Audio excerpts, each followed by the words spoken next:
Good evening. My name is Mary Laughlin, and I'm here to talk a little bit about culture this evening.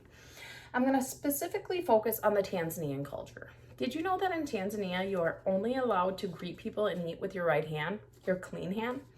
The reason behind that is your left hand is your dirty hand, as in, well, you clean yourself after you go to the bathroom with your left, making it dirty.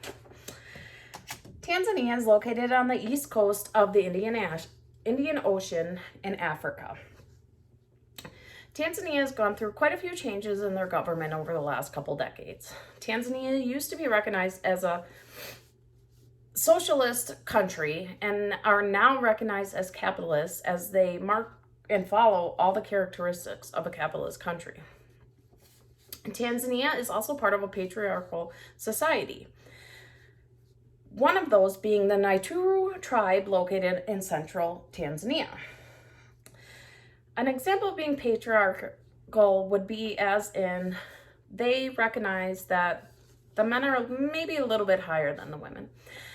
One example being that the women prepare all the food. The women will prepare, and as soon as it is all prepared, the men will eat first. Women are not allowed to eat until after they are finished. There are also many different religions recognized throughout Tanzania and Africa, but you will find that the majority of them follow the Muslim religion. That alone will bring a whole nother handful of cultures, but we will stick with just the Tanzanians in general. Tanzanians, you will find, are some of the happiest people.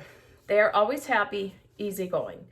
The Tanzanians live a much slower paced life. They are never rushed and do not see time as a restraint like us. Tanzanians are great with people. They love to see the tourists who come to visit. Some of the big tourist attractions being safaris and, of course, Mount Kilimanjaro, also known as the Roof of Africa. They love to help and love to just smile and have fun with you. You being the Mzungus. That's right, tourists, white people, anyone from out of town that you can tell are not from there are Mzungu. The Tanzanians also have a different mode of transport. You will find a lot of dirt roads, unpaved, throughout the small villages and out of the big city limits. As you can see, there are roads, and as you can see here are the dala-dalas. That would be their main transportation. Most people do not have cars. It really depends on what area, but the majority of them do not travel in their own vehicles. The nice thing about the dala-dala is they're also very helpful and kind to each other, always helping out when they can. The dala can also be used to transport any kind of items, maybe coming from a different area with you, that you can send along the way. As you can see, some also have motorcycles, as well as showing here of him hauling fresh picked beans to be sold at the markets. That brings up some of the foods. They have a very, very small variety of food compared to what we are used to. Their main dish is ugali. Ugali is consistent of just corn flour and water, boiled to a thicker consistency. It is their main dish, and it is eaten as a lot of meals. They also do not eat nearly as much or as frequently as we do in America.